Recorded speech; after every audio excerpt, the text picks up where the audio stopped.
പാകിസ്ഥാനിൽ ലാഹോറിനും കറാച്ചിയിലും അടക്കം 5 ഇടങ്ങളിൽ സ്ഫോടനം. ലാഹോറിൽ സ്ഫോടനം, വോൾട്ടൺ എയർഫീൽഡിന് സമീപം അടക്കം 3 ഇടങ്ങളിൽ. കറാച്ചിയിലും പാക് പഞ്ചാബിലെ ഓരോയിടത്തും സ്ഫോടനം. വ്യോമപാത അടച്ച പാകിസ്ഥാൻ. കറാച്ചി അടക്കമുള്ള വിമാനത്താവളങ്ങൾ അടച്ചു.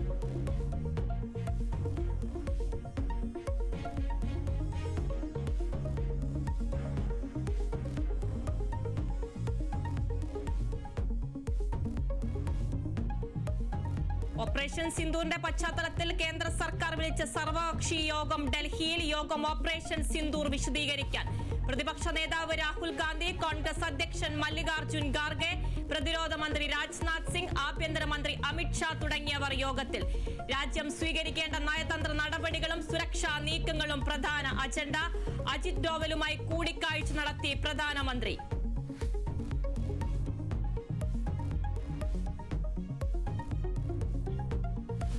ഇന്ത്യക്കെതിരെ ജിഹാദിന് ആഹ്വാനം ചെയ്ത ഭീകര സംഘടന അൽ-ഖ്വയ്ദ. ഇസ്ലാമിനെതിരായ ഇന്ത്യയുടെ യുദ്ധം പുതിയ കാര്യമല്ല.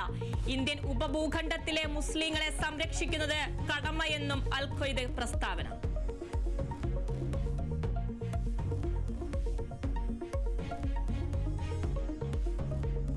പാകിസ്ഥാനിലെ ലാഹോറിൽ തുടർ സ്ഫോടനങ്ങളെന്ന റിപ്പോർട്ട്. 3 സ്ഫോടന ശബ്ദം കേട്ടതായി പാക് മാധ്യമങ്ങൾ.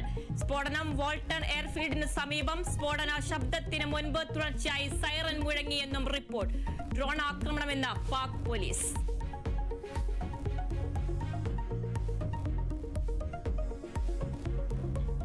പഹൽഗാം ഭീകരാക്രമണത്തിലെ മുഖ്യ സൂത്രധാരൻ കേരളത്തിലെത്തിയിരുന്നതായി NIA.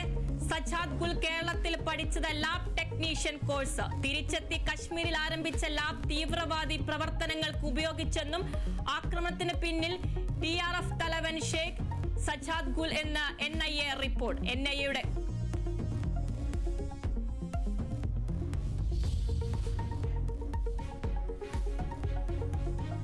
സുധാകരനെ പിന്തുണച്ച് വിവിധയിടങ്ങളിൽ പോസ്റ്ററുകൾ. സുധാകരൻ തുടരണമെന്ന ആവശ്യം. യുദ്ധം ജയിച്ചു മുന്നേറുമ്പോൾ സൈന്യാധിപനെ പിൻവലിക്കരുതെന്നും പോസ്റ്ററിൽ. പോസ്റ്റർ കാസർഗോഡും കണ്ണൂരും തൊടുപുഴയിലും.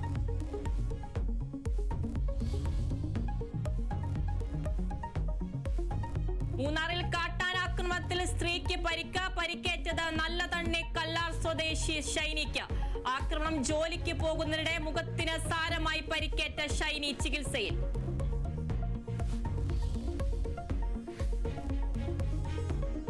മാർപ്പാപ്പയുടെ പിൻഗാമിയെ തെരഞ്ഞെടുക്കാനുള്ള പേപ്പൽ കോൺക്ലേവ് ഇന്നും തുടരും. ആദ്യ റൗണ്ട് വോട്ടെടുപ്പിൽ തീരുമാനമായില്ല. സിസ്റ്റൻ ചാപ്പലിലെ ചിമ്മിനിയിൽ നിന്നുയർന്നത് കറുത്ത പുക. ഇന്ന് രാവിലെയും ഉച്ചയ്ക്കുമായി നടക്കുക 2 റൗണ്ട് വോട്ടെടുപ്പുകൾ കൂടി.